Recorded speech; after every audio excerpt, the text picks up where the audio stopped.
Quelle est ton approche personnelle de la cuisine sauvage et de chasse? Je la distille.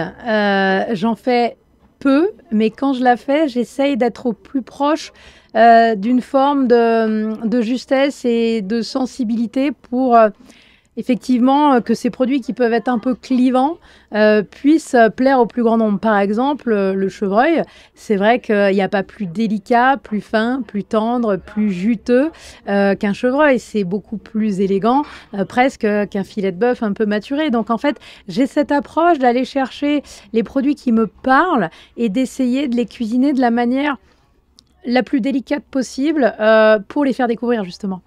Tu parles beaucoup de délicatesse. Est-ce qu'on pourrait imaginer qu'il y a une approche féminine ou plus sensible d'un univers qui est quand même plus masculin?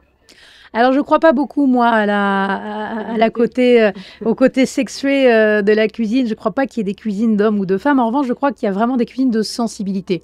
Et il y a des hommes qui ont une extrême sensibilité, et puis il y a des femmes qui parfois vont avoir des cuisines plus brutes, ce qui peut être mon cas d'ailleurs dans certains plats. J'aime bien aussi les contre-pieds. Si on prend ce plat du rouget, il a un côté un peu brutal, un peu radical. À l'inverse, ce chevreuil, il a un côté un peu plus délicat. Donc je crois qu'il y a vraiment des cuisines et des histoires de sensibilité dans l'assiette. L'ADN d'Olivier et ce que la singularité d'Olivier, ce il a fait sa signature de cette chasse. Donc en fait, je crois qu'il n'y a pas beaucoup d'équivalents d'Olivier, y compris chez les chefs hommes. Il y a des chefs hommes qui traitent évidemment très bien le gibier, comme je pense qu'il y a des chefs femmes qui peuvent le traiter aussi très bien. Mais je crois que d'en faire une identité et de le défendre avec autant de ferveur, de passion et de talent, je crois que ça c'est vraiment propre à Olivier. Moi, je suis très sensible à l'âme d'une maison et en fait, quand j'ai passé la porte du champ-bar de Patricia et d'Olivier, en fait, je suis très sensible à l'âme et à la chaleur qui se dégage de cette maison, au-delà du fait qu'elle est sublime, mais des maisons sublimes, il y en a tellement d'autres. Mais en fait, cette maison, bah, on sent qu'elle est incarnée, on sent qu'elle est vécue du matin au soir par un couple, mais par une famille. Et en fait, ça, moi, j'y suis très sensible. Ça me parle parce que j'ai moi-même une maison, une petite maison parisienne, mais que j'essaye d'incarner avec beaucoup de force, de passion et de chaleur. Donc, évidemment, au-delà du grand chef qu'Olivier est, du meilleur ouvrier de France qu'on connaît, du grand technicien, de la singularité de la chasse, je crois qu'il y a un homme vraiment profondément bon, profondément gentil, et avec cette chaleur bah, qu'il y a dans cette maison, en fait. Et moi, ça me parle beaucoup. Deux âmes, deux univers. Et comment ce soir vos deux univers vont dialoguer dans ce menu? Bah, assez simplement finalement, parce que c'est ça qui est assez fou avec Olivier, on se connaît pas bien, pas beaucoup, on se croise bien sûr, on a des amis en commun, mais je crois qu'il n'y a pas eu besoin de beaucoup se parler justement, nos univers se sont assez naturellement rencontrés. Ce menu, on l'a fait de manière assez spontanée, assez naturelle, et puis Olivier, quand il invite un chef, en fait, il laisse un peu carte blanche, c'est-à-dire qu'il m'a mis très à l'aise, il m'a dit, écoute, voilà, c'est un menu chasse, tu fais ce que tu veux, et moi, je viendrai me greffer un petit peu par-ci par-là sur les trois plats que tu voudras bien faire. Et donc, ça s'est fait un petit peu naturellement. On a dessiné le menu comme ça, avec bah, aussi mon identité. Donc, ça me tenait à cœur d'avoir un côté marin, mais avec ce rouget, c'est assez naturel finalement, ce gibier de la mer. Et puis le plat de chevreuil que je fais actuellement à la Seine. Et puis une séquence végétale parce que cette respiration dans le menu, je pense qu'elle était intéressante. Donc, finalement, ça s'est fait tout en douceur, tout en simplement en fait. Et moi, j'aime quand les choses, elles sont simples. Tu as parlé de chevreuil, il est en ce moment ta carte. Le rouget, c'est un plat signature. Mm. Est-ce qu'il y a d'autres gibiers que tu as déjà réalisés ou que tu vas réaliser? Oui, évidemment, évidemment, j'ai une interprétation un peu personnelle du lièvre. Chacun a son lièvre et j'ai le mien. Donc ça, je le fais évidemment encore pour quelques semaines à la Seine. J'aime bien travailler les oiseaux aussi. J'aime bien la grousse particulièrement, qui a quand même un caractère un peu puissant. Et pareil, j'essaye d'en faire quelque chose d'un peu personnel et délicat. Donc voilà un petit peu les gibiers que je travaille et qui tournent. Mais évidemment, moi, c'est pas mon ADN de cuisine forcément, le gibier. Donc vraiment, je le distille un peu selon mes envies du moment. On peut faire un petit écart sur ton actualité. Là, tu as parlé au briefing, tu as parlé de ce livre qui sort, là, j'ai vu sur les Oui, réseaux, avec chez l'éditeur Robert Laffont. ouais. En quoi ça consiste? Comment est né ce projet?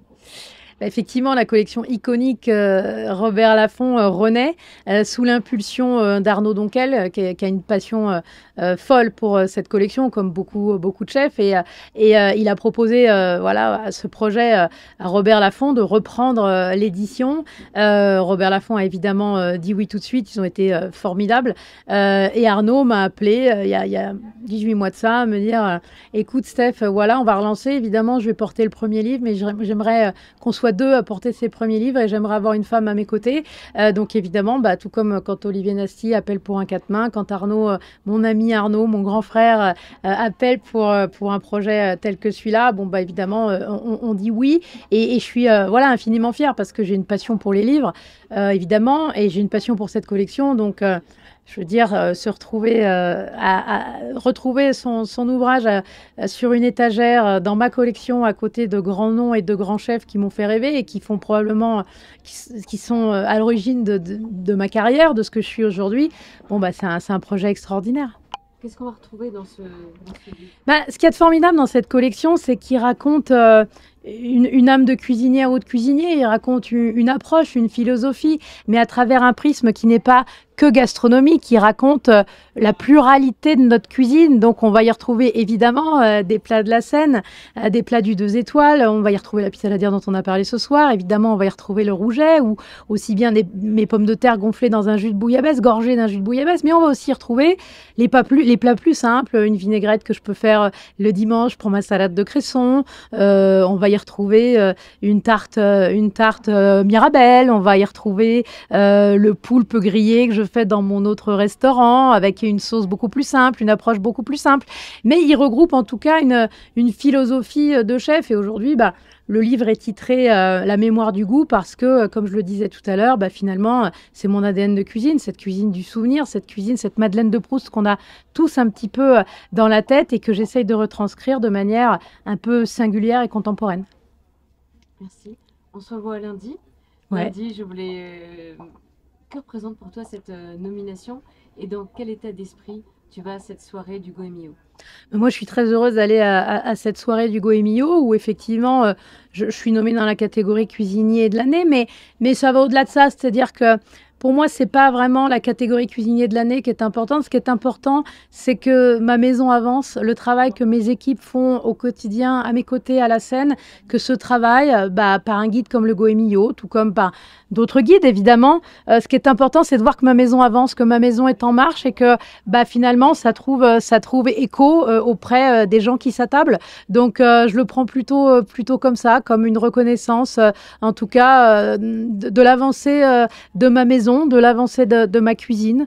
Voilà, je suis juste bien en ce moment dans ma cuisine, dans ma maison avec mes équipes. Et si ça se ressent à table et que des guides comme le Goemio ou comme d'autres le reconnaissent, et surtout nos clients au quotidien, ça c'est l'essentiel.